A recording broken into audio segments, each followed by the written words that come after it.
Hello and welcome back to the Asterix animated movies. Today, Marks are looking at the last 2D animated movie done in 2005. Actually, 2006, technically, it's a small lie. And once again, through a different country. This is a Danish movie, for some reason. Um, I guess France outsourced them to that country. We're talking about Asterix and the Vikings, which is based on the book Asterix and the Normans, but it combines with the plot that was at the end of Conquers America, that was supposed to be at the end of Conquers America. So because it still involves the Vikings. So Ironically, this movie seems to be the hardest to track a copy down of for some it's reason. weird. Well, okay, let me check for a second. The production companies are mentioned: A Film, AS, Mandarin SAS, 2D 3D animations, and distributed by S&D.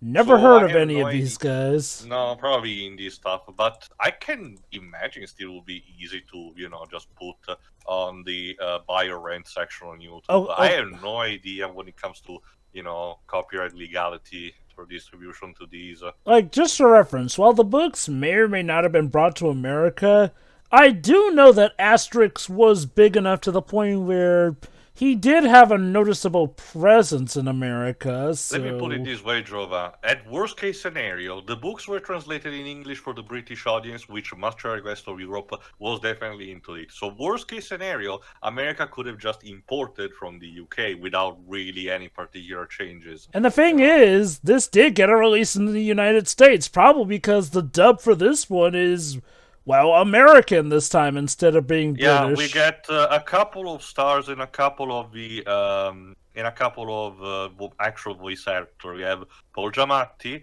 D. Bradley Baker, Brad Garrett, Sean Austin, because of Lord of the Rings, Jen Everyone. Bennett, Gray Griffin, Jess Arnell, John DiMaggio, and others.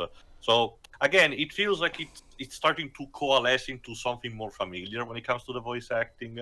So, but I never actually heard this particular dub. As usual, I grew up with the Italian version of the movie. So let's But see. So any, this one is, oh, it's Danish from the like, same yes, I region that mentioned. gave us Help I'm a Fish. Ugh.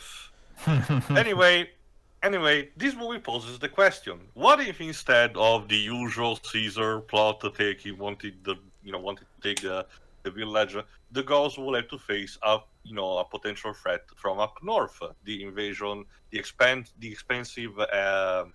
expansionist and war hunger, civilization of the Normans, or properly the Vikings. Um, the book, I can tell you already, it's a bit more ruthless, while this adaptation mellow things out a bit for more comical way, but that's what we're here to find out. So, the copy that we do have, because as we mentioned, it's a bit hard to find in general, we found a copy that starts, it has a black screen of 2 seconds before the movie immediately starts with the Northern Star. So start before, at that, point as we mentioned, in 3, 2, 1, click. So when you say it's more vicious in the book, are we speaking like, you know, The Vikings are presented in a more ruthless way, less a Um, bit. Yes. okay.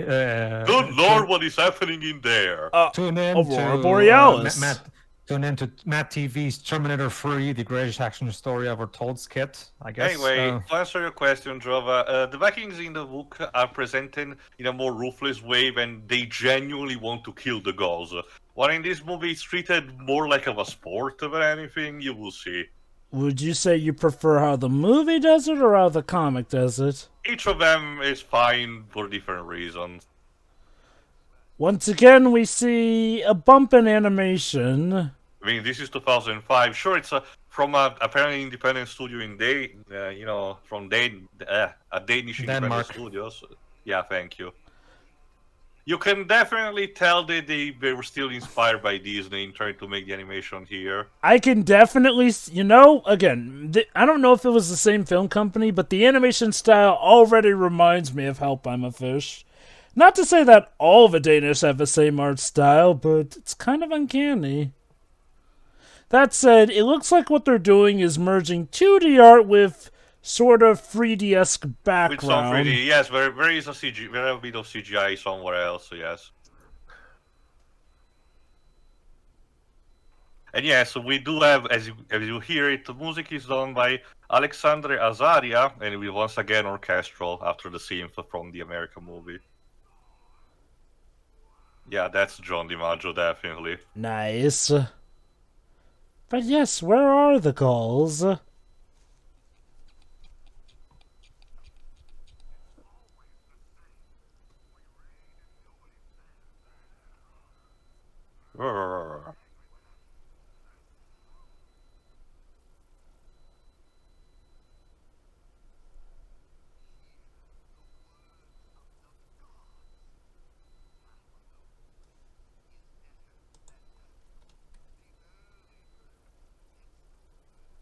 We already did the Soothsayer. Yeah, I'm with him. Yeah.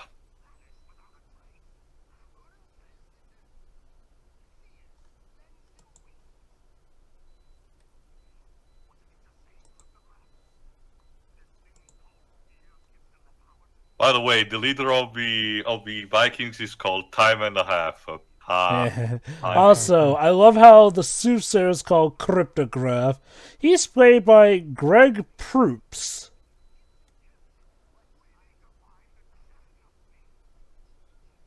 who actually voiced the US version of Bob the Builder. Huh. He was also on the famous show Whose Line Is It Anyway?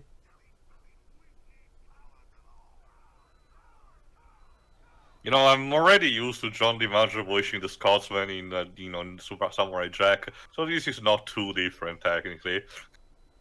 I will say this, even if it is mellowed out, they do seem to present the Vikings as definitely a more relatively dangerous... Oh no, they're still supposed to be the civilization that, at least in media, was portrayed as super power hungry, wanted to just, pillage and slaughter everywhere for the sake of conquest and glory, But in this adaptation, they're a bit more comedic, and they don't want to necessarily slaughter, in this case, the gauls to send them to Valhalla.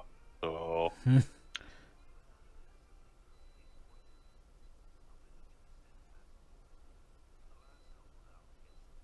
Yeah, we already know this.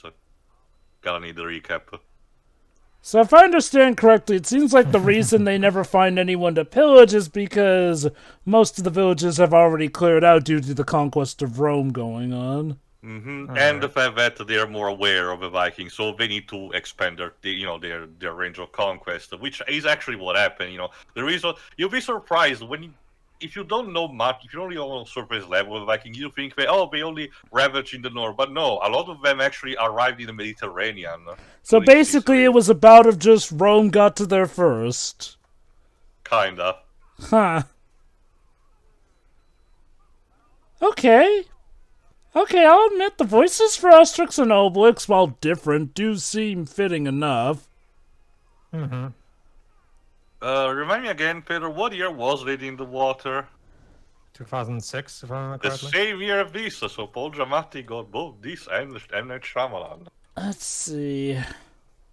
Oh yeah, Paul Giamatti voices Asterix, which is... Yeah. Okay, he can pull off the... And Brad Garrett voices Obelix. Which, That's perfect casting. That's actually perfect. Oh yeah, casting, yeah. Brad Garrett as Obelix, definitely stellar casting. Paul Giamatti, I wouldn't expect to play a little guy, but he surprisingly works well as Asterix.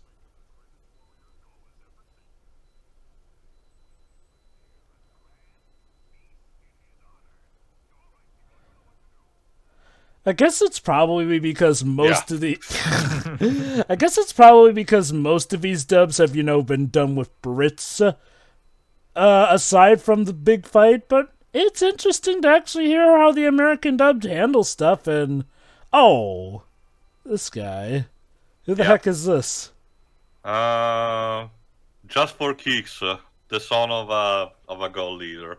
If I recall correctly. I forgot if it's supposed to be the son of Vercingetorix, no, not. I don't think so. He's played by Sean... No, actually, that's from one of the more recent stories, my bad.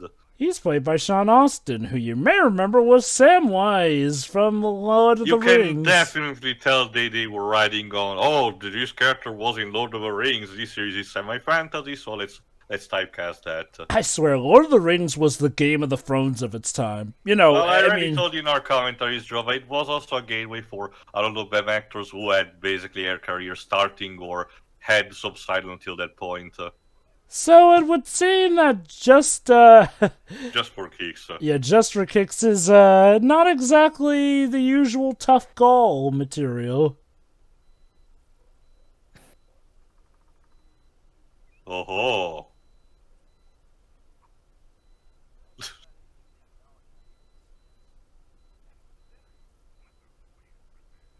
He's your typical teenager who's into the new stuff and He's like, okay, boomer. all these Yeah. boomers who just act weird and shit.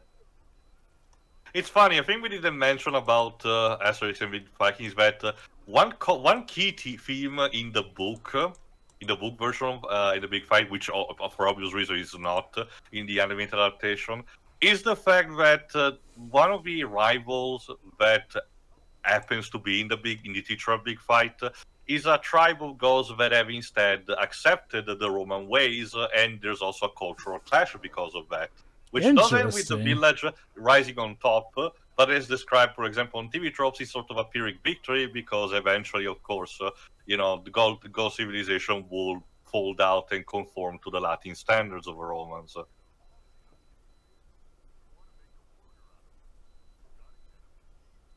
Yeah, it's sweet.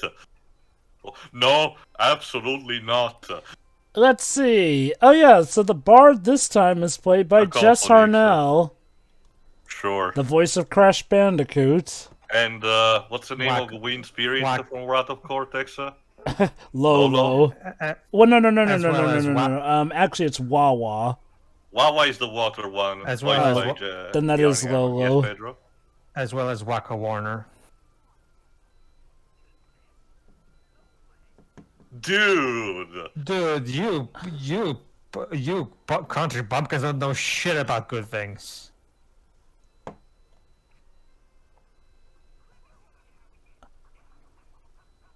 Oh no.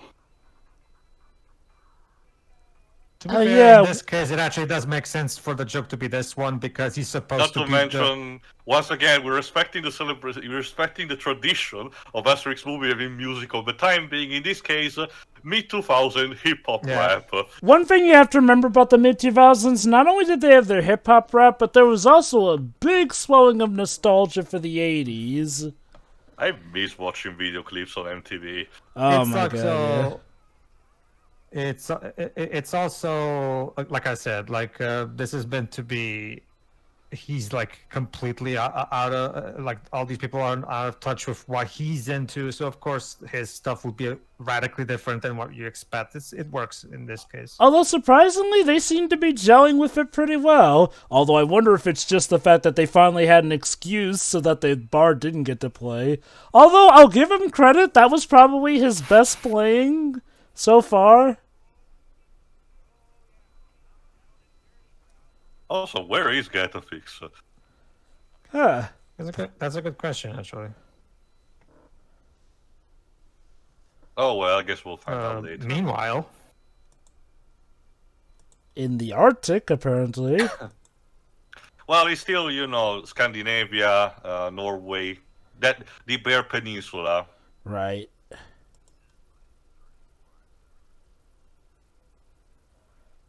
Oh, is that Will Arnett? I thought it was still Blum, but no, he's not even credited. That's Additional voices are created as Jonathan Nichols, Philip Proctor, David Rasner, and Jill Taylor. Okay, not Will Arnett. It could potentially be the guy who voices Batman in the Brave and the Bold series. I can't recall his name.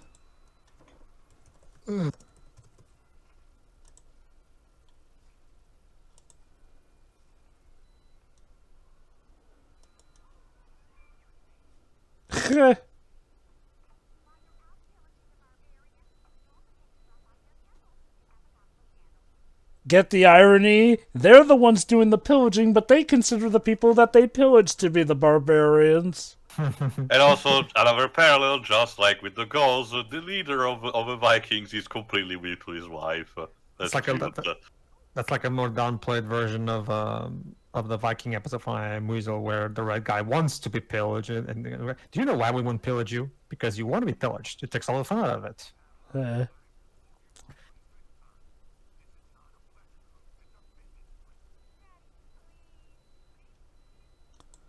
Let your daughter slaughter people. Come on. Yeah. I mean, Viking society was actually inclusive out of necessity. They really did not have the luxury for sexism.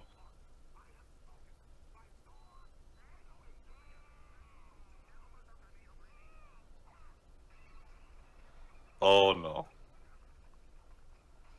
Let me check who she's voiced by. Yeah.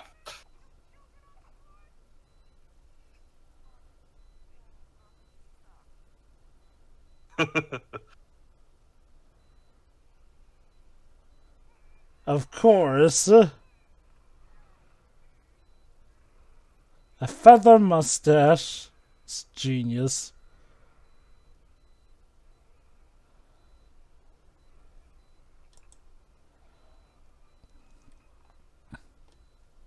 There you go, Abba, the daughter of there you go, of the chief.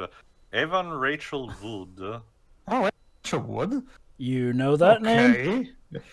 Yeah, I know. What do you know her from?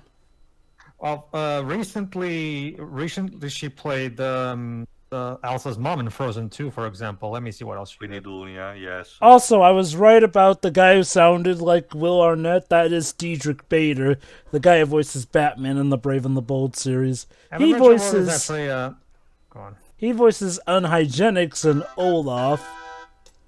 Yep. Hygienix is the fisherman, because you need to know. Oh Rachel yeah. Wood is a long-time TV actress. She's won plenty Don't of need the training montage. Of course, it's Eye of the Tiger. No montage is I think complete this is without the it. first movie. Well, okay, the previous movies when they came to having music or singing that was not. Also, yes, the pirates, of course, part of the training. Mm. But they did have music customly made for them. I think this is the first case where they actually use a pre-existing song. Isaac Ajova, remember that terrible 2015 George Lucas musical animated movie, Strange Magic? Yes. Ah, the one that Disney inherited didn't know what to do with it Yes. too. Isn't that on Disney Plus now? Yeah, I think so at least. And Evan Rachel Wood was also in that. And yeah, and just like all the other great musical actors, she was horribly wasted in that too. So Basically, if you forgot, Jova, when Disney bought Lucasfilm, they bought everything from them, not just Star Wars. Oh yeah. Which included minor she was projects like also- that one. she was also in Robot Chicken. She's done quite a lot of stuff. Recently, over she the was years. Madonna in the Weird Al Yankovic biography. She's actually the same age as me. She was born in 1987, like me. Huh. Oh, I see. So it's a cover of Eye of the Yeah, this seems Tiger. to be a cover of Eye of the Tiger. Again, the use of songs is tradition in these movies at this point. So, No, like I said, this seems to be more of a case of the first using a pre-existing one instead of being custom made. I love how the pirate captain himself just sunk his ship out of defiance. It basically becomes a tradition. A lot of times they do that because they just don't want to fight them. Or even give him the satisfaction.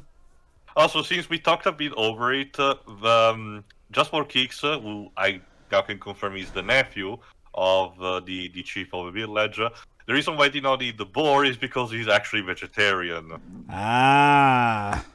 So he's not getting that protein, and that's why he's skinny, according to the movie, I'm guessing. It was also done in a time where people would be like, oh, vegetarians are so alien, how can they still be alive despite that?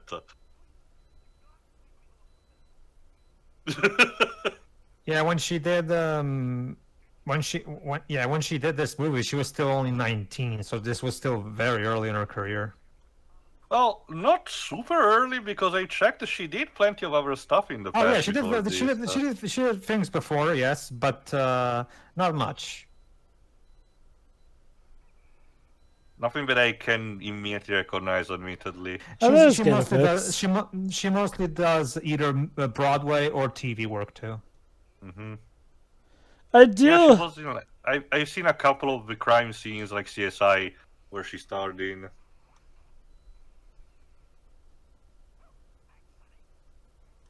Also, now Gatwick shows up. In this case, he's voiced by Jeff Bennett. Sure.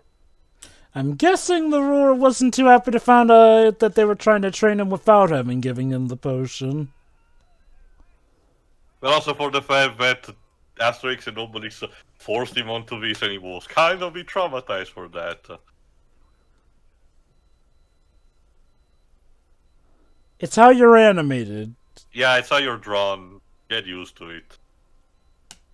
I'm not bad. I was just drawn that way. Heh.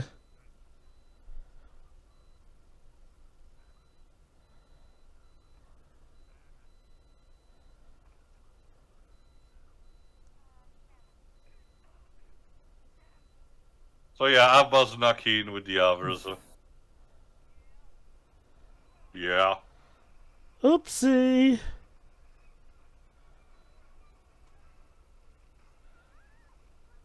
God damn it.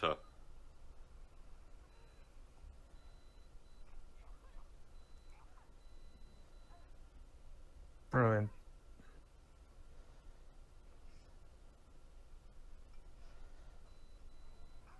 I love how he had to flip the helmet off to confirm that that was Abba.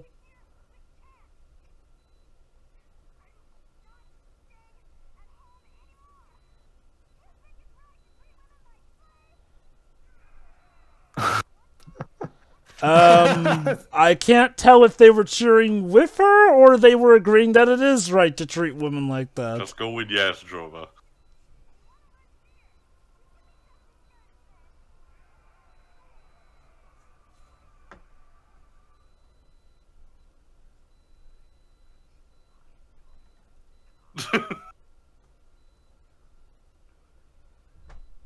Oh! For the record, not that there's anything wrong with that. Seriously, if he had said that line right after that, that would have been so amazing. He seems to be. I mean, you know, that's the At this point, again, they don't have much of a choice. They just found land anyway. Also, I guess I'll give the Vikings credit. It always seems to be the dad is against his daughter Alright, let's coming. pay a visit to the Romans. Okay, I'm gonna take a wild guess and say that this kid and Abba become an item or something. I would not be It surprised. feels like the way the movie has been going so far, it does feel like they're potentially going towards that route.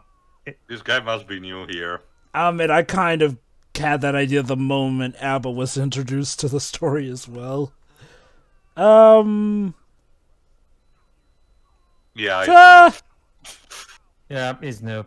I mean, It's actually a joke that the books have done before, where sometimes they have the occasional new legionnaire who doesn't know anything about the Gauls. You'd think by this point, the reputation of the Gauls would be, known in the entirety of the Roman Empire. But Oh, you know how it is, Pedro. There's always some person who thinks, no, I'm gonna be the legendary soldier that takes down the menace. not to mention, it's probably used also as boot camp. there goes a turtle. How many times does Obelix have to destroy the turtle for you guys to realize that tactic just doesn't work? It's good exercise. Well, it works against most cases, just not the Gauls. Shoot, they're knocking out teeth this time. For a moment, I thought they were going to do the Wilhelm scream. I'm actually surprised we haven't gotten the Wilhelm scream in any of these movies. Wasn't it very in mention of the gods? It's been a while since we did that. Yeah, was but it? in these, surprisingly, not in these older ones. That too.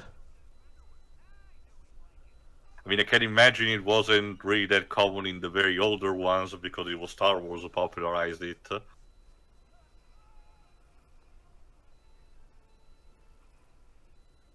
Poor Just for Kicks is not really used to this life.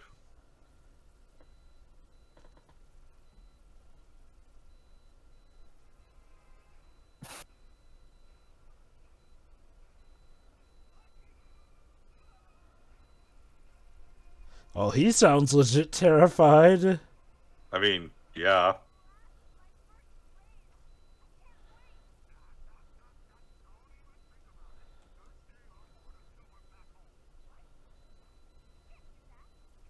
I wanna slaughter people. Come on, Daddy. Like, it's in her blood, my dude. Let her free.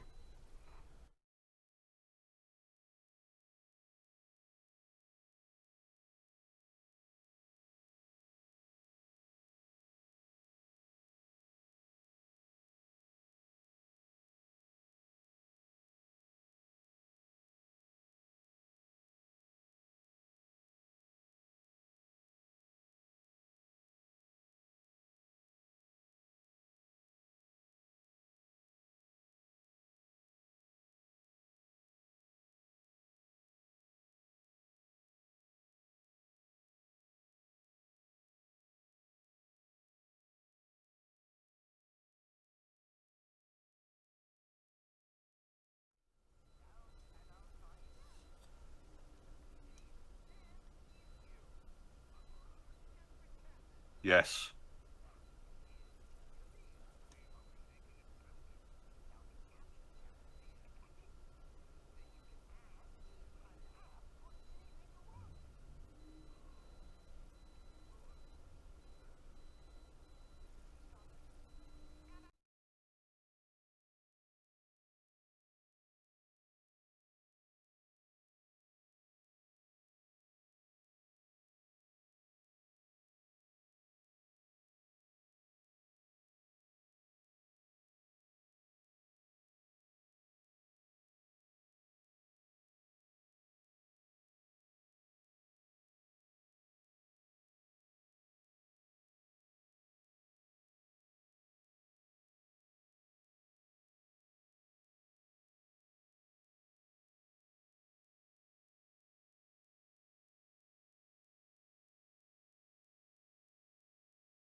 I'll admit, as a saga, The Great Crossing sounds a bit unfocused, but to give it credit, if it was like being done in the style of a New York strip comic where, it's just one elongated narrative, It's I guess I well, can get why they let me would put it this just. way. I'll put it this way, Joe. It's one of those things where it sounds like that when you put it on paper. When you're actually reading it, it works fine enough, thanks to the wittiness of the writing, and because it's consistently entertaining. So even when it's technically unfocused, you don't really care. You also have to understand, Joe, that it's just in this case, unlike with different views of a world, in this case, the way the book is formatted, it's literally a cultural thing. Europe has an entire different way of visualizing comics, even in the way they're printed. You know, uh, to give an idea, because of this, a lot of imported stuff from Marvel and DC in our countries do not really come in single issues. Usually, they come in trades, either in trades paper that contain all of them in chunks, or they include two different stories in one volume with a slightly higher price. Mm-hmm. We're just more used to this Here. type of formatting.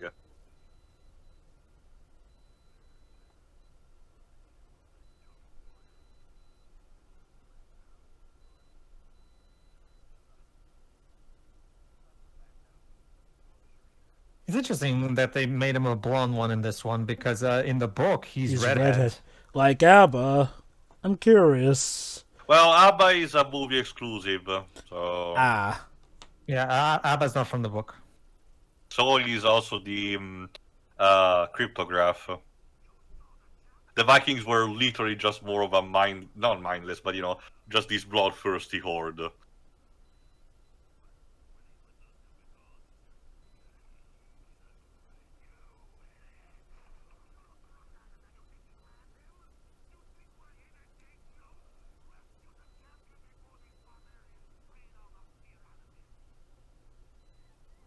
Because that's how We've gone Viking better. culture works, I guess. Yeah. one book that I really wish got adapted is because, see, the thing is, Teo, the reason I originally confused what the big fight was because of the translations.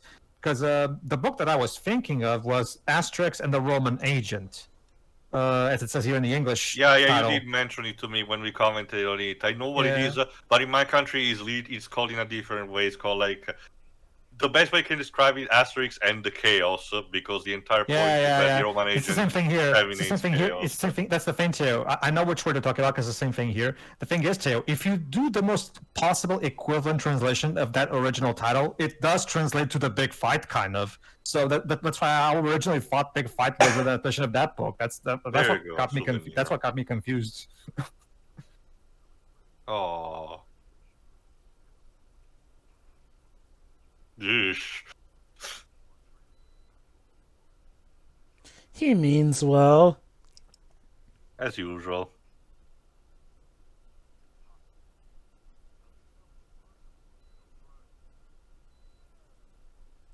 Ah, do we have a moral to the story? Well, it's a bit early. We're only half an hour in.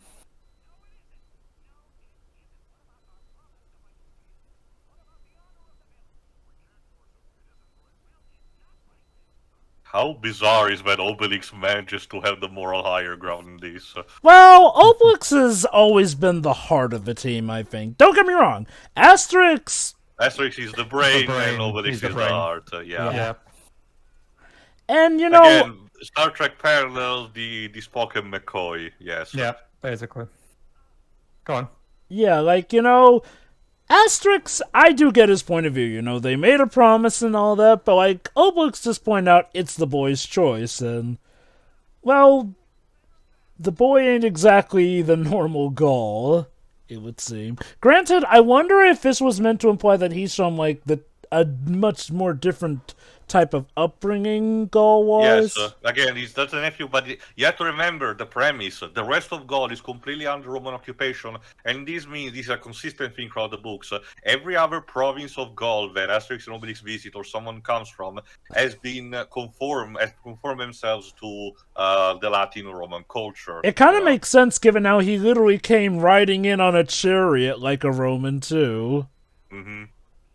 It's not, surprisingly enough, it's not always presented necessarily as a negative thing, just a thing that happened. Well, I mean, again, I've always seen Julius as kind of like how Eggman is to Sonic. Yes, a villain, but still, in a sense, respectful you rivals. Have to remember, that in recent years, there's even an ongoing debate, not necessarily among historians, but other people, about the not legitimacy, but just how potentially evil Rome's conquest was in terms of annihilating history and cultures that really had no more fault.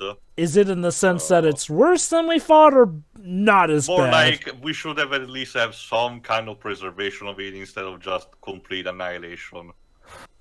But again, it's more of a debate that doesn't really finish here because this was not born to talk. This series was not born to discuss those themes. So one thing I'll give this movie, I can definitely tell that this movie was budgeted in a sense, but I'll give it credit. They mask any air of cheapness by working within their budget pretty well. Like, the 2D animation does most of the heavy lifting, and it's clear that they, like, made these more 3DS backgrounds, but they blend together relatively well. I'm more not confused, but again, just interested in what specifically caused them to adapt this particular story, because if you have noticed, this is slightly unconventional for an Asterix story, because it doesn't involve the Romans directly, it doesn't involve them going to another country entirely. It involves an out-of-place, completely out-of-place type of out-of-context problem, and as you can see, for the first half, it doesn't involve directly most of the main cast. I wonder if they're gonna go to Norway though to rescue. And like I said, if this series had the Tintin, approach of having adaptation of all of the books, one way or another, it would have worked out. But sorry, go on. I love how they keep his dad redhead. Well, because he's the brother of of Bata Well, yeah. City. Well, yeah. Then how come? The kid is blonde? That's the weird Maybe part. his wife was blonde in this adaptation. I don't know. Also, I do like how he also looks more Roman too. I guess it really is a case that most of Gaul has just learned the Roman Conformed. way. But yeah, in terms of them going someplace, I wonder if they're going to travel to Norway to rescue just for kicks. Yes, So I guess that is was that- also what happened in the book, if I recall. No, actually, no. What happened? This is what like I mentioned. This is what combines the two plots, because the plot of the book against the Normans was the Normans arriving by being completely antagonizing against the village and then leaving, even in a kind of a sad way, actually, because they were still ruthless and played a bit less for comedy. I do wonder if, again, the reason they chose this story to make in that regard is, well, again, I don't know if Maybe it's because they call this company is Danish, so they wanted to have something close to them. Ha! Wouldn't that be something? Oh, by the way, Getafix and the narrator are both played by Jeff Bennett. Mm-hmm. And the leader is played by Corey Burton. Because... Dogmatics, surprisingly enough, doesn't have stock sound effects, but now it's voiced by D. Bradley Baker. Yep. So, okay, why they chose this one? Again, from my observation, and granted, this could all just be unintentional, but it feels like each of the movies picked have been unique enough in a certain sense. Like, let me put it like this. When you have a series as long-running as Asterix, eventually... Oh, hey, Jess Harnell. Please, no. Yeah, no, thank you. What? Thank you. What a Wow, waste of good book. Obelix actually wasted food just to stop him. Like, That's how serious the situation is. Yes. I would like to talk more about that also for the ending. of course, follow That's the the thing, Northern Jova. Star. It's one of those things, Jova, where they like him as a friend, but they don't like his singing voice. Because there's a book that actually ends with the bard in another different place away from the village, and one of the Gauls who usually likes beating the crap out of him every time he's about to sing, is sad at the end of the book because he doesn't get to tie him up at the end of the banquet like he usually does. Jesus! What happened to Just for Kick's face in that frame? So I see what you mean about the Vikings being a bit less ruthless, because instead of them going outright to pillage, apparently they have a special rule that lets them skip the whole pillaging by capturing, I guess, the most cowardly person. If I recall correctly, no, it's more the fact that they mistook it genuinely for the son of a chieftain. Well, it's right, they said, like, well, the champion of fear, so... Yeah. In this case, I guess they figure, oh, he's cowardly and full of fear, so yeah, the Maybe champion. maybe we can make a wish to the wishing star, and the blue fairy will give. Well, this is not really the second star to the right, Pedro.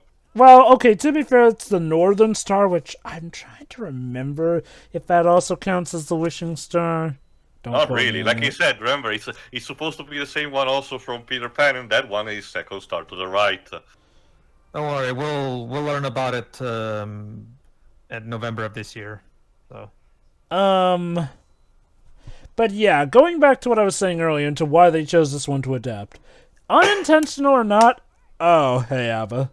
Unintentional or not, it seems to be that they have tried to go for the most unique takes. Like, in a series as long-running as Asterix, eventually you're probably gonna get some stories that clearly overlap or are similar. So, I wonder if, like, well, the idea with each movie chosen... Oh my god, that reveal. Yeah, it's time to experience puberty just for kicks. But yeah, my take is like, well, it seems that with each animated movie made, they definitely wanted to do something that was, at the very least, quite different from the previous movie. Again, I don't know if this is an intention or not, but like, as I've mentioned, each movie does seem to have its own unique identity. Like, and I mean, like, it feels like they go out of their way to make them as unique as possible from each other. So in terms of, like, plots that hadn't quite been done yet, I guess this one, complete with the new characters and everything, was set out to be, you know, relatively a unique story. Like, we're actually seeing gauls who don't act like the gauls that we're familiar with. Did Astier and Clichy ever said what they adapted Mention of the Gods back then? I'm sorry, Theo, could you repeat that? Did Astier and Clichy ever mentioned why they specifically chose Mention of the Gods? No, I don't think so. Let me check. Maybe it's just one of their favorite books. I'll give it. It's probably as simple as that. I will say this: Yeah. Mansion of the Gods also just sort of fits in my theory, since again, in that That's the case, thing, we are Joe, seeing. a lot of the books actually technically are unique on their own. Oh, Yeah, true, like but if my I were... Go on. my guess though was like, well, they may have scoured throughout all the books to make sure. Again, that's just my best guess as to each choice made. If I were the one making a new Asterix movie, probably what I would pick is Asterix and the Roman Agent, because that has one of Caesar's best plans to destroy the Gauls. If I had to get, I would probably instead choose the Golden Sequel. Yes, the second story done. Or that, but I guess. It's mostly confined in Gaulish territory, so it's a good way of introducing to a new audience the setting. I'll admit, in a Asterix way. and the Legionnaires sounds like it can make a good movie, and I mean like an actual adaptation, But not drama, just. we got already Word versus I'll Caesar. argue, I don't know, Secret of the Magic Potion was in 2018. I will argue it's still a bit too soon to worry about introducing things to a new audience. Well, true, I suppose, but still, like, I think it probably would work better even for newcomers.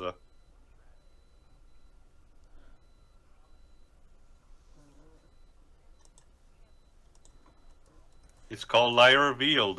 Oh, I thought you were gonna say it's called Impotence. Gee. Woo! Lovely. Well, it's good to know that she has a So very, he's, very caring He's never father. have one of those whatever 10 things you need to know before dating my daughter kind of list.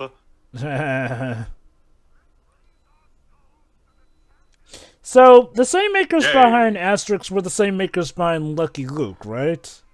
No. Well, Lucky Luke was done by different people. I think it was actually Belgian in origin.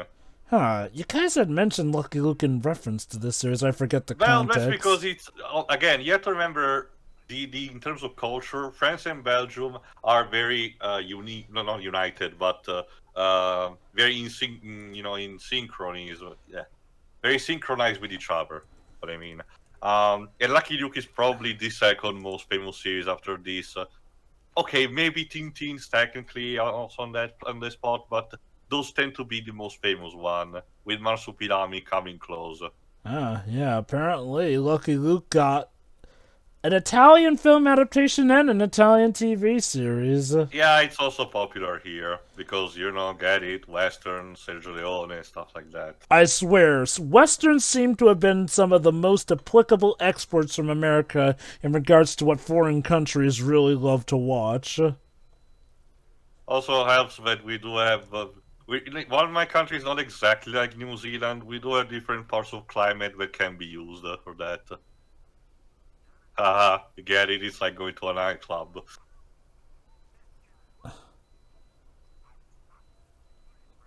Of course, we have D. Bradley Baker playing the animal.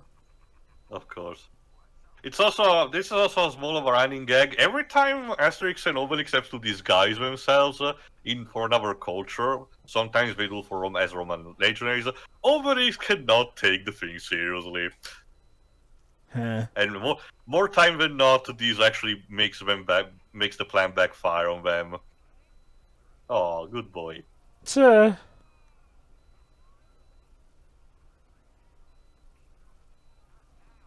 Walrus. Yummy, I guess.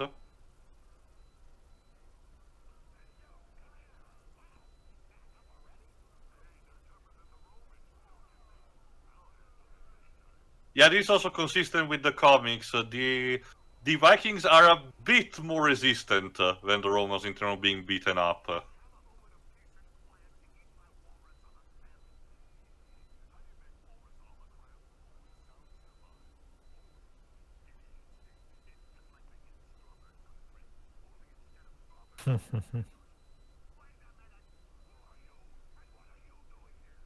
Yeah, you're a Viking. You should know how to make this stuff.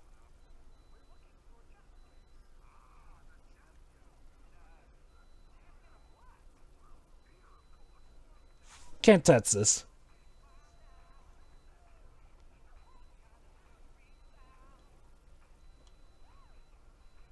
I don't remember Sam getting, engaged with Rosie Cotton be like this. Yeah, it's just like with the Eye of the Tiger. This is a cover of a song. I wonder who did those. Let's see, what song is this? I know it had the beat of Can't Touch This, but Well, it's okay. Wikipedia mentions that there are the covers, but it doesn't mention who did them. Maybe the credits will do.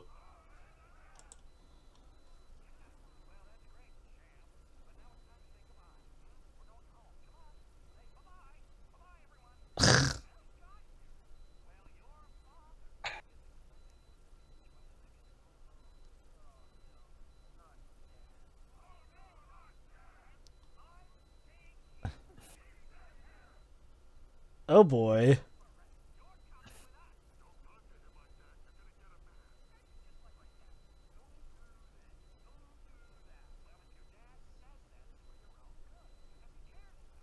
You can also There you tell go. See, that. it's a perfect way for them to bond. Like, what? Your dad is constantly telling you what to do? My dad is constantly telling me what to do. Let's be engaged. You can also tell in terms of character movement, it's also inspired by the Don Bluth movies of the late 90s, early 2000s.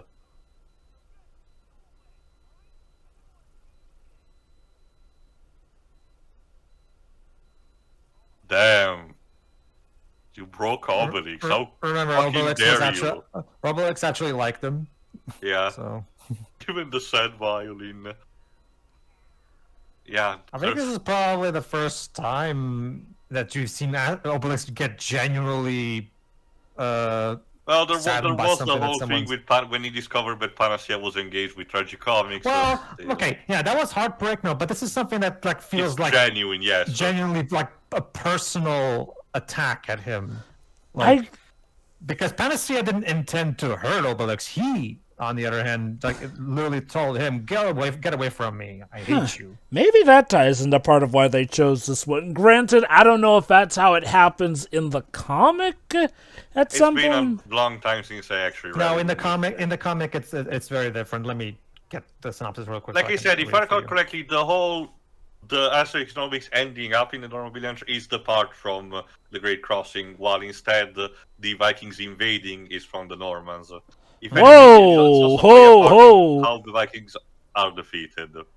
Snowball fight!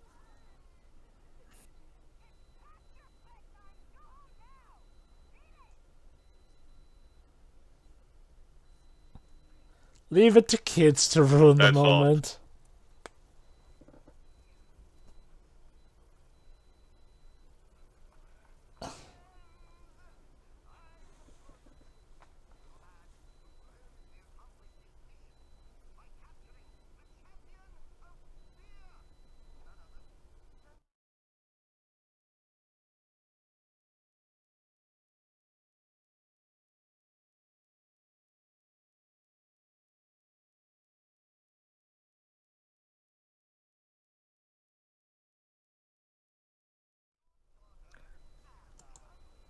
Duh. Oh. He just casually said he could use a skull instead. Again, it's pretty clear that that this cryptograph wanted to essentially, capitalize through that.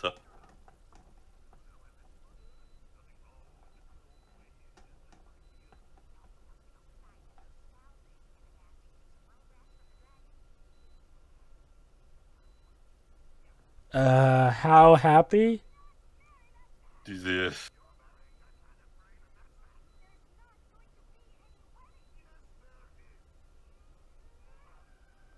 Uh-oh.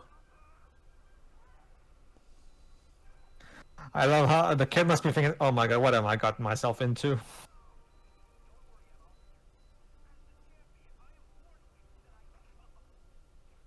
Yeah.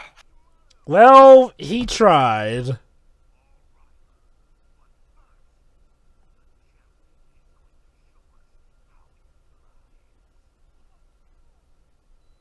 Oh.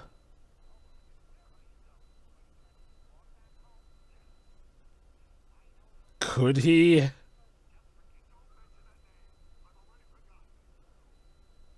Damn. Just for fixes dead to him. Wow. Okay, I think he might actually be dealing with this worse than the panacea thing. Yeah.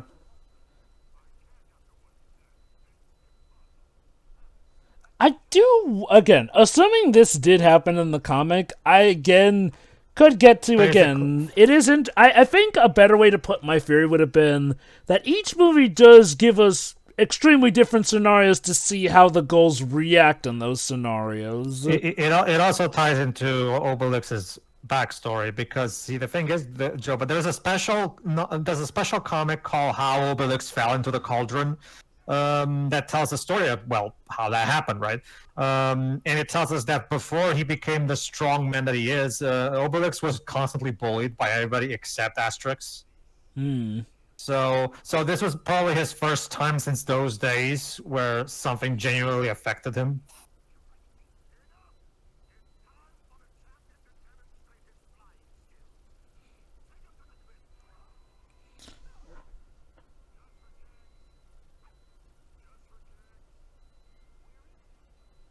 Anyway, basically, what happens in the book is that he gets kidnapped by the Vikings, and then we have a straightforward rescue from Asterix and Obelix, and that's basically it, really. So most of these character moments are actually a product of this movie. I can imagine. I will say this, unlike Asterix versus Caesar, these at least seem to be good additions. Yeah, I actually like these additions, actually. Just to mention, because again, you obviously being from Denmark, we probably none of us know these people. The directors are two, Stefan Fjedelmark and Jasper Müller, pardon pronunciation, and also written by one of the directors, Stefan Fjedelmark, and Jean-Luc Goosness. You know, part of me also wonders, do you think maybe they chose to do this one for adaptation because they went, hey guys, technically they've already done one half of the story with Conquers America, so why don't we do the other half with the Vikings?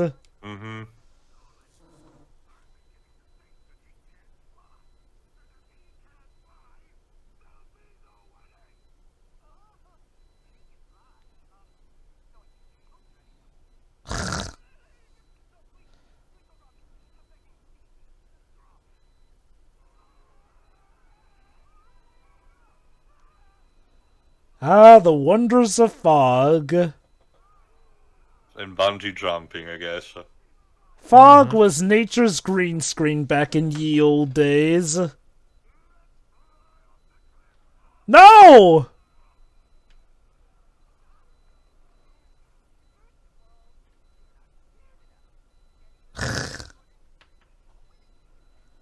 Yeah, that's one thing that was present in the book. The Vikings do make a point that they're not afraid of anything, not even death. I would like to mention this also when the movie ends. I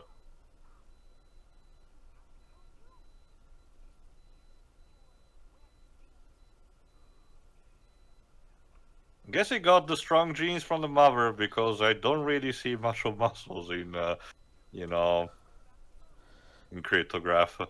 Unless Cryptograph used to be a powerful soldier back in his younger days. So we're operating on anime logic, but when one becomes old, loses all of the muscle mass. Oh, you think that's bad? You should see what happens to old folk in the Breath of the Wild series. Like, Impa goes from being an incredibly hot anime woman to shrunken, tiny, old, and shriveled. Oh, yeah, that's what happens in Skyward Sword, yeah. That's not even just Breath of the Wild. That's like the entire series. I was just recently in Tears of the Kingdom. Roru went from being your typical, slightly fat old wise man to being a bird-like creature from an ancient civilization. Recently in Tears of the Kingdom. So the characters keep changing over the titles. My point is in the continuity of Breath of the Wild. So you see in Breath of the Wild that Impa is short, incredibly tiny, old, and shriveled. That said, Age of Calamity shows that she was pretty hot and much taller back when, she was in her prime. That's actually something that this basically Jova, the director of Breath of the Wild and Tears of the Kingdom, also directed Skyward Sword. And Skyward Sword, if you remember, also starts with Impa being very, a very strong, capable warrior in the past, but then in the future she's an old woman. So I guess this is how he prefers Impa, I guess. I love it. They made a sort of mockery of the wedding march with the Viking horns. Because this whole thing's a farce.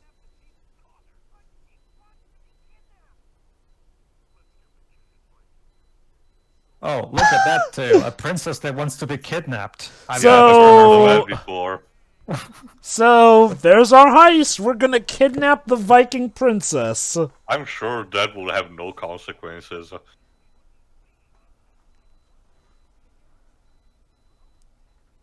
And there you go, ladies and gentlemen. This is how you overcome your fear through drugs. Hormones. Well, that too. I mean, like I said before, let's be honest. For as much as we're rooting for the Gauls, the main reason they're winning is by pulling an Armstrong.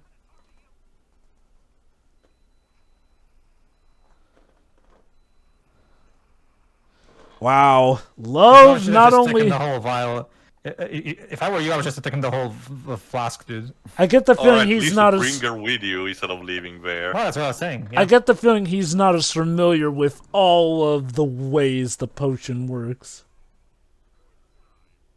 Aw, see, they eventually did fall in love. Sometime after the wedding, I'm guessing, if this is how it went for them.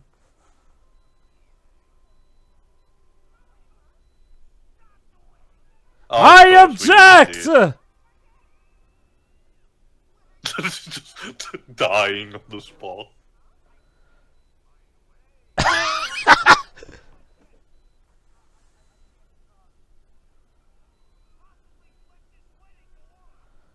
Oh snap.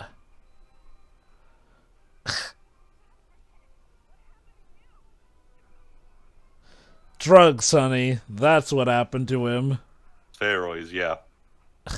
Well, hey, at least they didn't slip him a Mickey this time.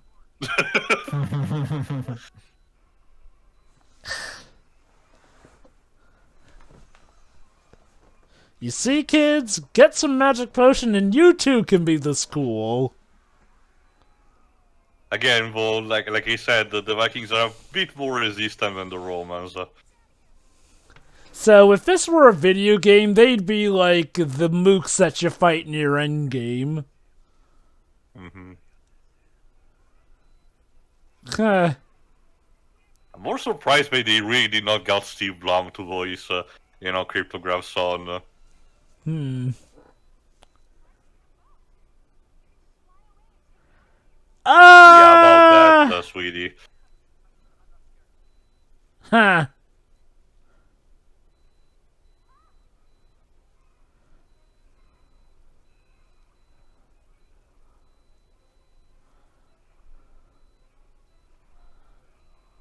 Well, shoot. Uh-oh. Yeah, effects worn off. Like we said, the duration of effects is inconsistent with the story anyway. It usually tends to be, it's how the writers do about it. Like, I remember how convenient it is. I remember how in Asterix the Gaul, I think that thing lasted for like a day or two.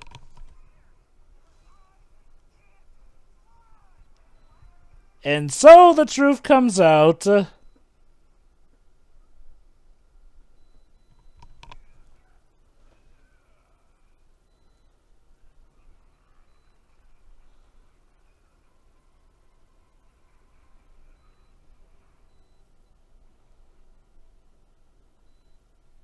Damn. That's harsh. Wow.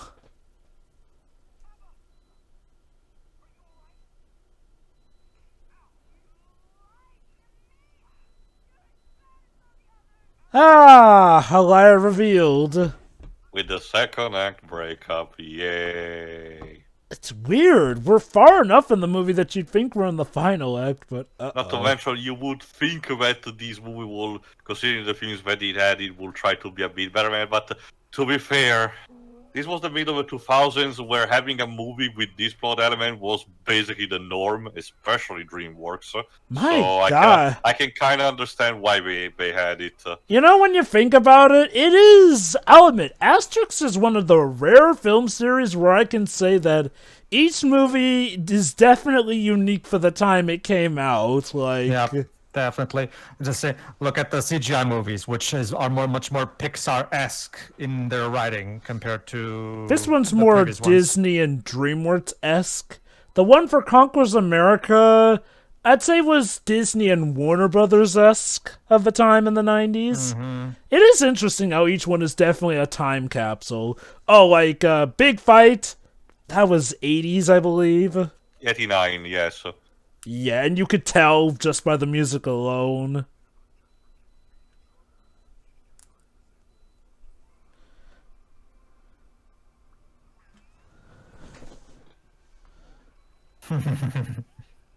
Well, that's one way to Wow. tell a story.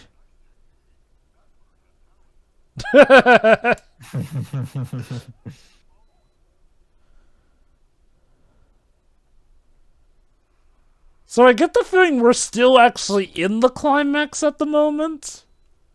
Well, Kinda. yeah, we're still missing at least 20 minutes, roughly 20 minutes. Well, crud.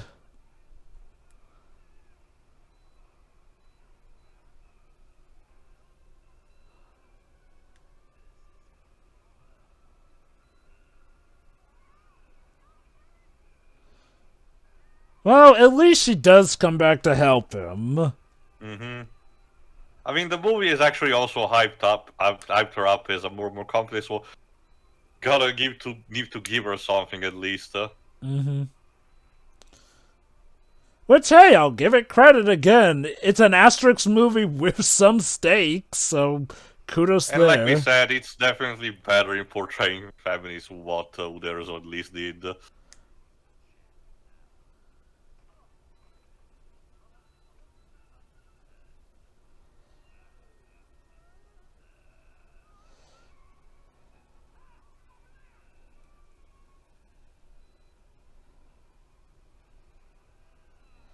Ooh, right in the eyes.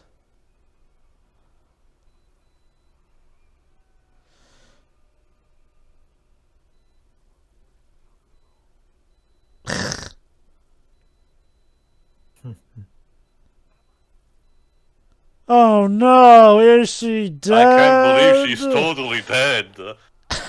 Yeah, they didn't even bother.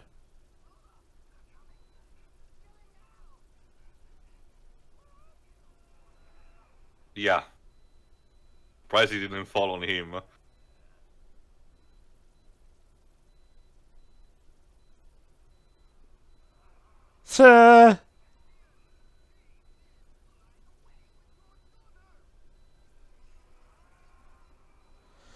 Wait, no, this is really now all just a big misunderstanding.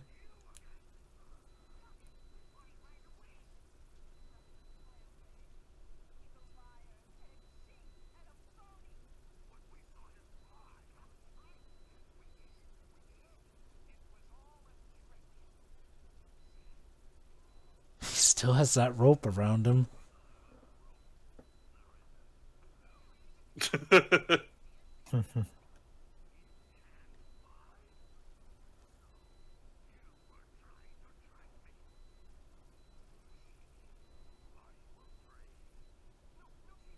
Oh, snap.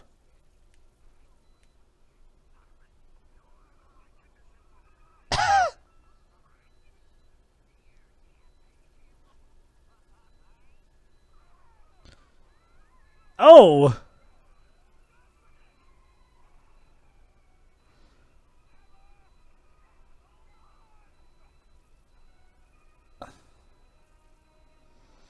Wow, I see this movie is really pulling out all the stops with the suspense and climax. Oh, Yeah. dang.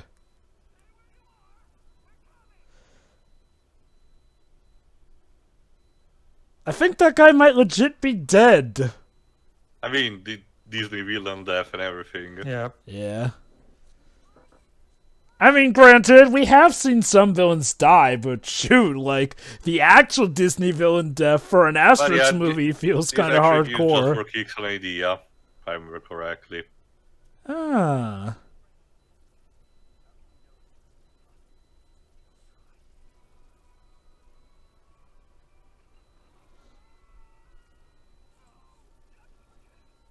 Wait for it.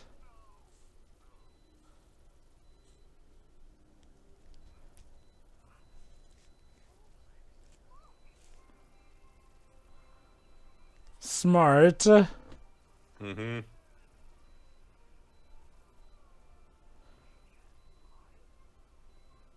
Huh.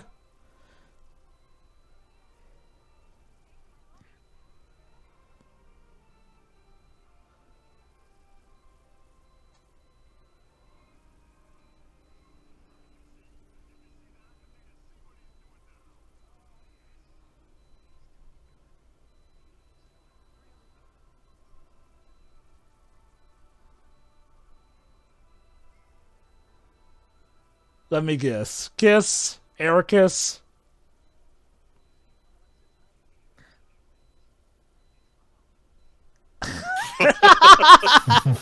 Red Bull calls bullcrap on that.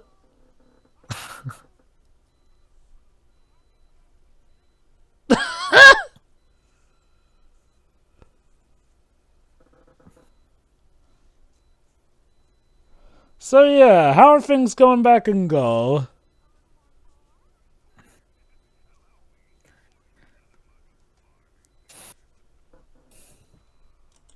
Ew.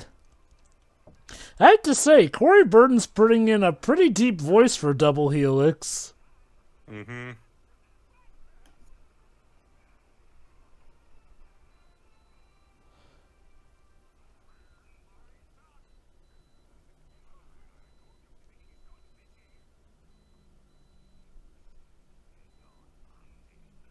Oh dear. Well, yeah, hunting and fishing, same thing. No. Even if that bought them time, they didn't deem it worth it. Oh snap, here we go. Of course, Cowabunga! tubular! Actually, that reminds me more of that reminded me a bit more of Treasure Planet at the beginning. It also reminds me of that extreme show from Okay, Nickelodeon. now it is.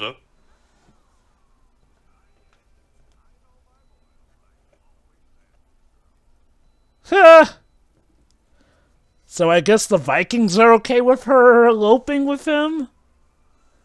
There's the kiss. Eh? Ah, wedding cake. Wedding cake.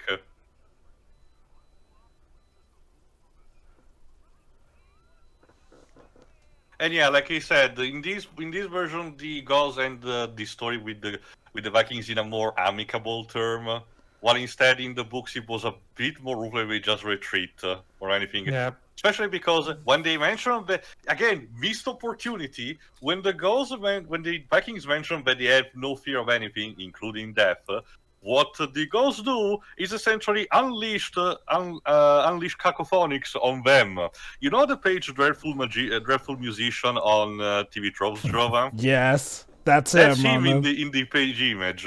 That's actually really nice. It's reserved here. It's actually in the state, if I recall correctly, reserved a small gag in this and the end. But it was a missed opportunity that this adaptation did not get. Oh, that's nice.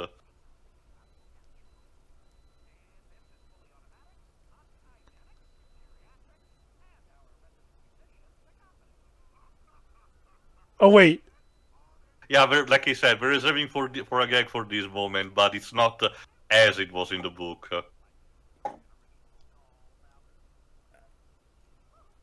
No. You won't sing. What could possibly go wrong? okay, they asked for it. Alright, they asked for it.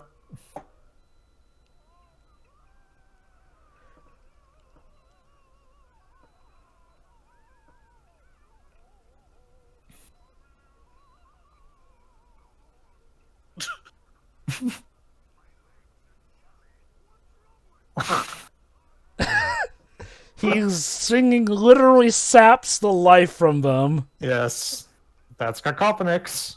Ta-da-ta-ta-ta-ta. Nah. Jesus. Well, Thank you. you Yes, know, shut there up. you go. After all that build-up, we finally got to hear his singing. Like he said, in the book it was even better than this.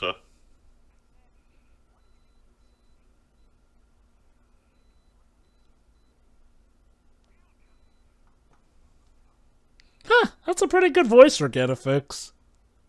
A bit too old potentially, but sure. And of course, in typical tradition, there he is, Gotta need tied time with the up. banquet and him being there.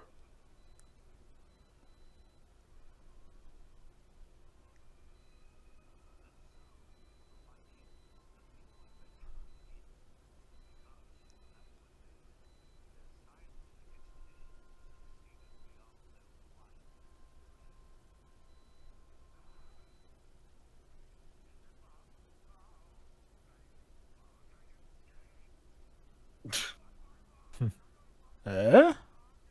John, you're going Ah. off script. John, the bit's done. John, you can stop. You can stop, John. Thank you. Oh, Sean Austin There you at go. top Can billing. stop billing. Oh, of course, Joe, but this was again riding on the tail end of Lord of the Rings. Of course. And of course, ballad song at the end. Sure, why not? Oh, Dwight Schultz was in this movie. Yeah, a small cameo. And there you go, those are panels. No, actually, those are not panels. Oh, from we the have comic Leighton because- style panels. Boy, if I recall correctly, I wonder if they were actually drawn by Uderzo for these credits. I Because love- Remember, Alba is an addition from this movie. So... I love how she's the one bridal carrying him in that one. Yeah, they do look. Yeah, actually, they do look like they were drawn by Uderzo. Actually, if not, it's a very convincing imitator. Maybe Uderzo drew original stuff for this? Maybe. Potentially, would make sense. Because yeah, I can tell they're not from the book because the book was still in that period where the art style was not like entirely refined just yet. But no, Really? this looks. Oh. Well, it was Asterix and the Normans was the ninth book. Oh, Good job. they went to Italy. Cute. Remember, Venice is a good spot for a honeymoon, so yeah.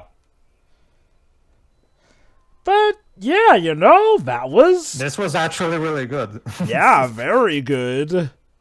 We don't know what the budget was, but the recouping for the box office of this limited theatrical release was 22.5 million, which really wasn't that much, especially for 2005. But again, we don't really know how much. Oh it- god, even they broke the pirate ship, of course. I mean, it's Pirates. tradition, Drova. Yeah. On. But yeah, that's pretty much it. And I don't think there's a post-credit scene, so just we can start the countdown. Oh, I love it. To show Usually true still fear. fear, They yeah. Yeah, true fear indeed. We have found true fear.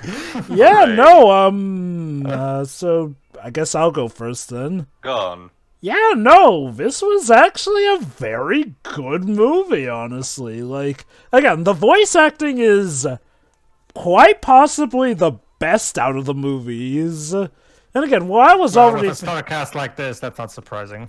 Yeah, not only that, but, you know, they don't just sound obviously British. Also, of course, he married the Stone. Jesus Christ. Veneer. Cute. But, yeah, no, the animation style works. Like, yeah, it's a bit weird at first, but it Uh-oh. gels relatively well. Oh my god, they had a kid. Already, geez. And a Christmas tree with skulls. They did not take long to consummate the marriage. It Well... was partially work in Estonia. Huh. Huh. But yeah, no, the animation style is unique and one that works. I mean, yeah, you can tell it's budgeted, but like I said, it works within that budget pretty well. The voice acting, quite possibly my favorite cast. The story is a good mixture of being true to the original source material, but again, unlike something like, you know, Versus Caesar, the new stuff added, I'd say, complements the story extremely well and builds off more on the characters. Even gets in a little few morals here without, you know, coming off as preachy, so I appreciate that. It's got a good amount of action and even legit stakes, like, I would say that, no, this is definitely one of the best takes of how you can have a more serious tone mixed in with the usual hijinks of Asterix, and no, they did that remarkably well. Again, I had no idea what to expect from this movie because, well, again, with the older Asterix movies, you could maybe consider them somewhat more predictable with the tone, but it does feel like the newer they got, the more wild things could get. Like, we saw that with the big fight, we see that with Conquers America, Yeah. and here it definitely is very out there, but again, it just really works. Like, This feels like an early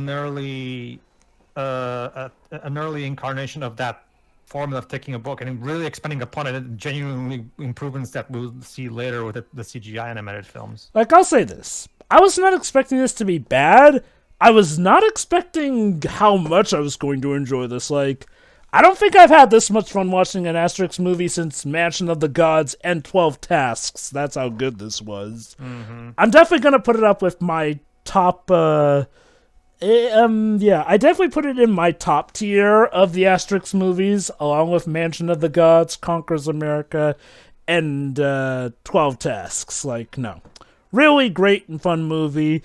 They worked within their budget, they got a great outstanding cast, and they expanded extremely well on the story. Kudos. Mm-hmm. Also, just to mention, to be more specific, because I finally found, not a quote, but, something that actually recaps a bit. The part of a Great Crossing is actually actually going to the Norwegian, but not necessarily for rescuing, just for kicks. Because in the book of the Normans, they just rescue instead from the camp that the Vikings have on the beach of Gaul. So Right. there is Okay. that. Tio. Oh, never mind, Pedro, you go next. No, this was actually a very pleasant surprise. Again, like I said, this feels a lot like something that Clichy and Astier would do with Mansion of the Gods, taking the base of the book and keeping all the basic essentials while improving upon the lesser aspects and expanding things upon things. Ah, so the song was Get Down on it and Super Freak. Oh, by the way, I wonder, now that you mention it, Billy Crawford. Let Your Heart... Ah, Celine Dion! Yep. Yeah, I mean, you gotta have Celine Dion in a 2000s ballad. Go on, Pedro. But yeah, now that you mention that, Pedro, I wonder if the makers of the CGI movies took cues from this movie. And Yeah, there you go. Alberto Derzo got the special thanks. So yeah, I'm guessing they contacted him to do the still images for the credits. Yeah, probably. Probably. No, that's definitely possible. No, yeah.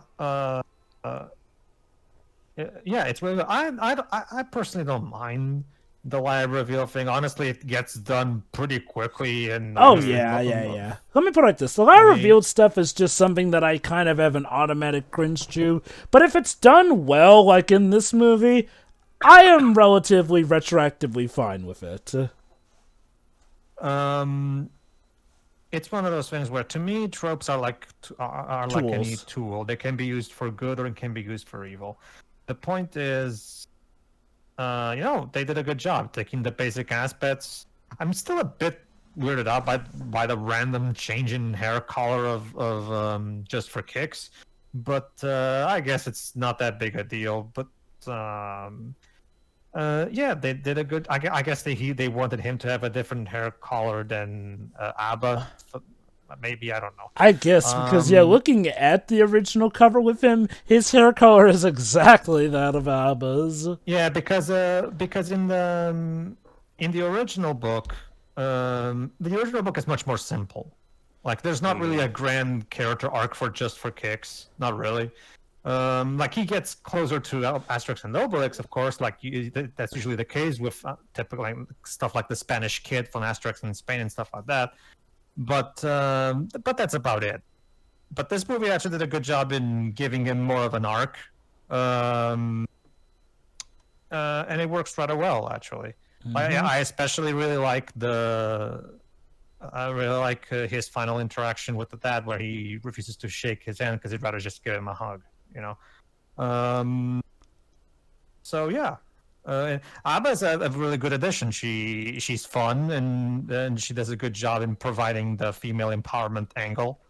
You know, again, this is sadly something that the movies will also continue to move forward and addressing Goscinny's casual sexism, fortunately. I can tell you that of the modern books, the one that I was thinking before that I got confused it, which is called Asterix and the Chieftain's Daughter, which was done in 2019, actually is another good example because it talks about it's essentially a sort of a passing of the torch, but in reverse, because it's the goals of discovering the lost daughter of Vercingetorix, and actually, the entire story is about her talking with them and company romance, and essentially at the end she gives her blessing to the goals as being the true successor of Vercingetorix. No, it's again, this is something that people who have taken over after Uderzo retired, they try to improve upon these aspects that are outdated, and they do a good job.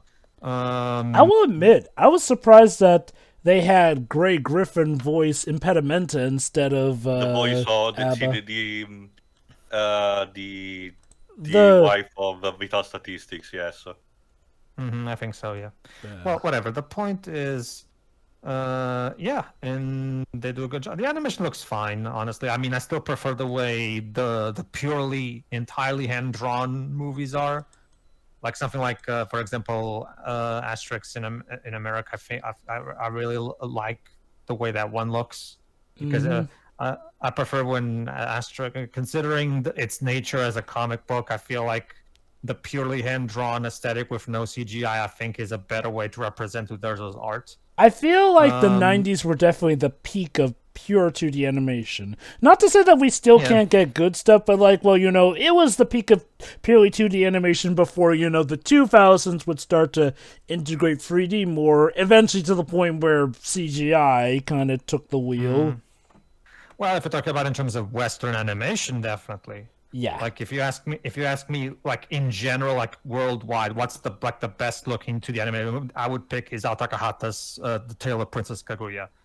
That to me is like the peak of the animation art form. But what year did that one come out? 2014.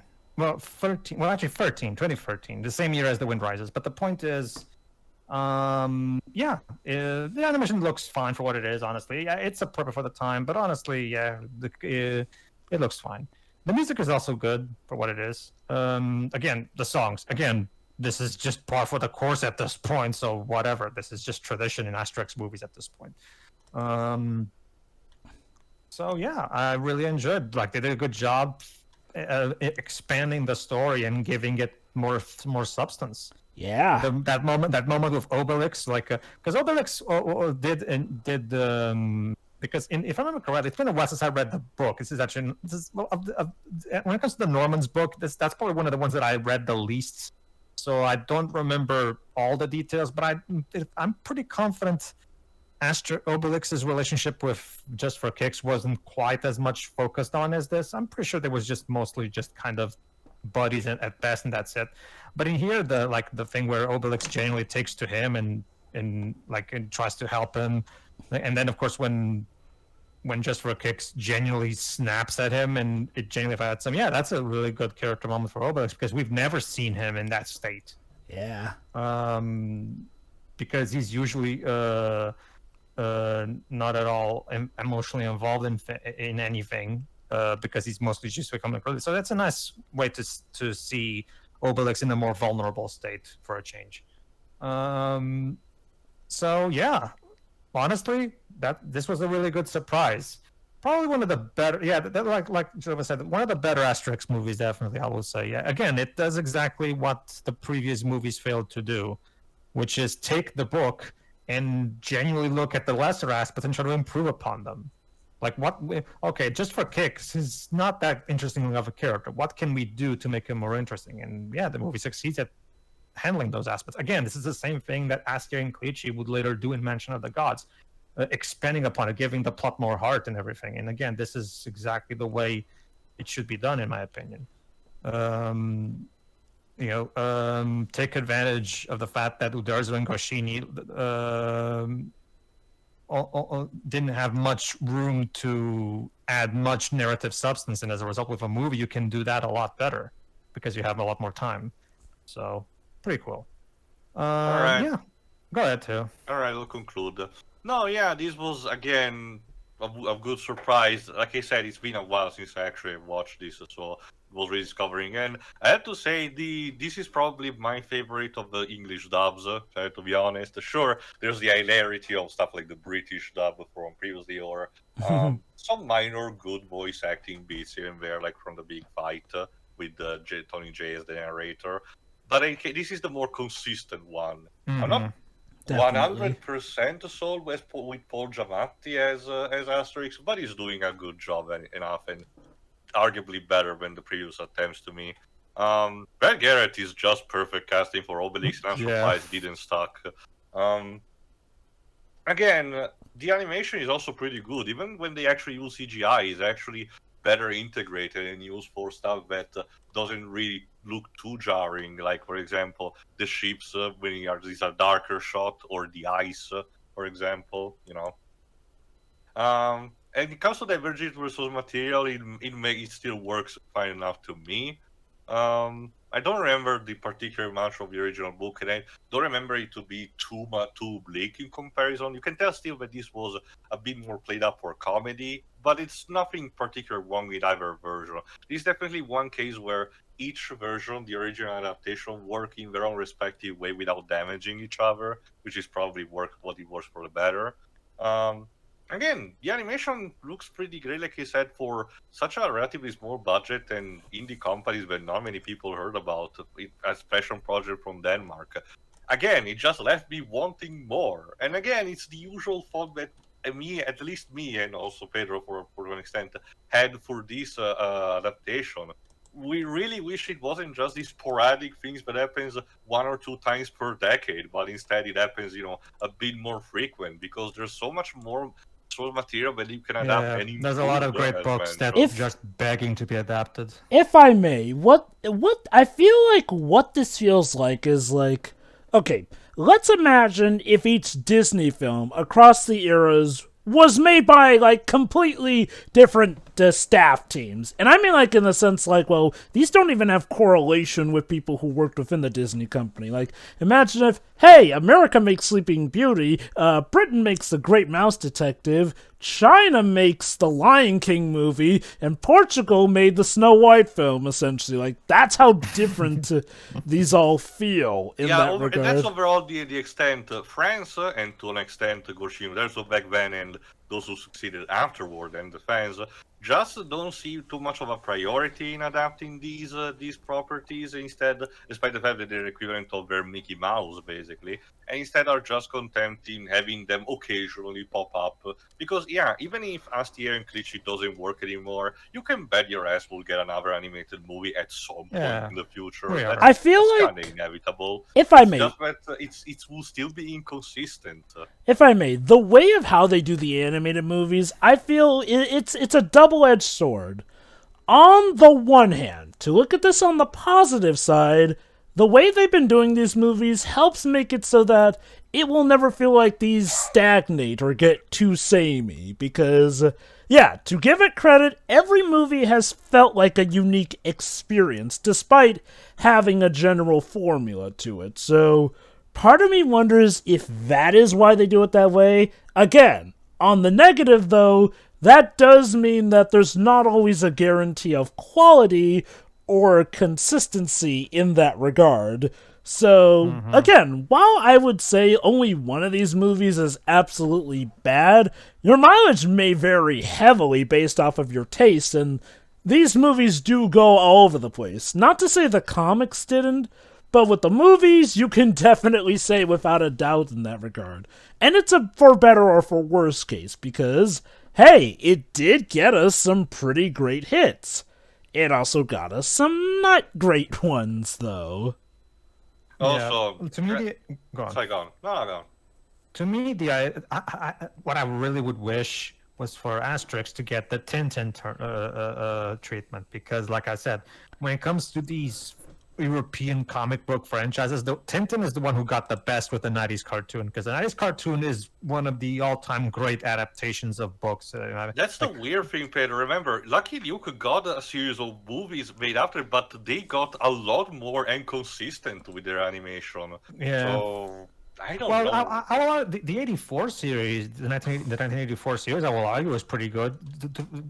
Unfortunately, they only adapted 26 of the books, so it's not I mean, exactly it's complete. again just on our ratio alone, it's still higher than what happened here. Sure. Again, it's comparison. Asterix, which is supposed to be still like a flagship comic franchise, is kind of sort of treated as a Yeah. backup when it comes backup or an occasional thing to do. They don't seem to have much. And I don't, Mickey, want to say this as a fault of the country. Say, oh, you're too lazy. You should be doing more. But instead, it is still a bit of a wasted opportunity, if you ask me. I Yeah. wonder. I'm sorry. Go on. Like, I know that the actual movies are cheaper to produce, so that's why they probably want to do prioritize those. But still, To me, like I said, the 90s Tintin cartoon basically adapts all of the books into either 23-minute episodes or 40-minute episodes, depending on how long the books they're adapting it are. And they basically do a very straightforward adaptation process that basically allows you to just, again, it's basically just the books put on screen, and it works great in terms of introducing. Of all these franchises, Tintin is the easiest one to introduce to somebody because you can just rely on that cartoon. There you go. You don't even need to read the books. Just watch this cartoon. It's basically just the books in animated form, and it works so well. I would love to see an animated Asterix series that operates on that method because, again, it would be so easy to do so. I wonder if the mentalities of French animation deem that while they hold it in high regard, they haven't found a studio with the money that is interested they enough also in don't it. really have a pre-plan. Like, sure, Mansion of the Gods and Secret Magic Potion do have a cohesion in terms of dev team, but it was mostly because of Alexander Astier, mostly, wanted to keep. That also goes for the French actors, Jova, because a lot of the French actors that worked on Secret Magic Potion and Mansion of the Gods are the ones that he employed to do Camelot. So it's kind of sort of the Camelot cast doing a sort of an abridged dub for the abridged series esque dub for an Asterix product. It's more a passion project than anything. I Um, wonder. I they really want. don't. France doesn't really particularly desire for a pre-planning to have a consistent, team or a Kevin Feige equivalent that supervise a set of movies being done. And not necessarily to a fault. They just don't really care about doing that. It does make me wonder, maybe they're worried about the logistics of making a series. Would they or would they not have to pay more mind to continuity? Would it just be Like I a. said, Jova, France is also famous for having a lot of good animated series like Wakfu or Miraculous Ladybug, as Pedro noted. So when it comes to 2D or 3D animation, they're perfectly fine potentially in having the budget and in doing it. Again, it's only a matter of the desire of the parties involved. In this case, those who inherited the comic right, the original comic right. I think Goscinny had a daughter, and she is the one holding the rights for this state right now. But also to mention to close this, I think objectively this is probably the better of the 2D animated movie. I have a soft spot for 12 Tasks, but this is technically animated better. It still contains the blackface pirate. Big John wasn't really kidding. Aside for one or two movies, he shows up a lot more than I remembered. Alas, but overall, the animation standard, if they continued with this kind of trend, that would have been perfectly fine, in adapting some of the other stories. But that wasn't really to be. The next movie that came after this, it took 10 years, if I recall correctly. I forgot when exactly Mansion of the Gods was. Which, going off of the pattern of these movies, in hindsight, I guess is not too surprising, because... Again, 1 or 2 per decade, apparently. So, I have to wonder, does it take a ritual to summon one of these movies every now and then? Who knows? We'll have to see. But what we have to see is that we're only technically missing one of these animated adaptations. The one that Alexander Astier did not too long, but still a bit after Mention of the Gods. And much like 12 Tasks, it's an original tale that doesn't borrow particularly anything from the books aside for 1 or 2 aesthetic things. But that's not really sad elements or story. It's a complete original tale when you really get down to it. So tuning eventually for Asterix and the Secret of a Magic Potion. See you then.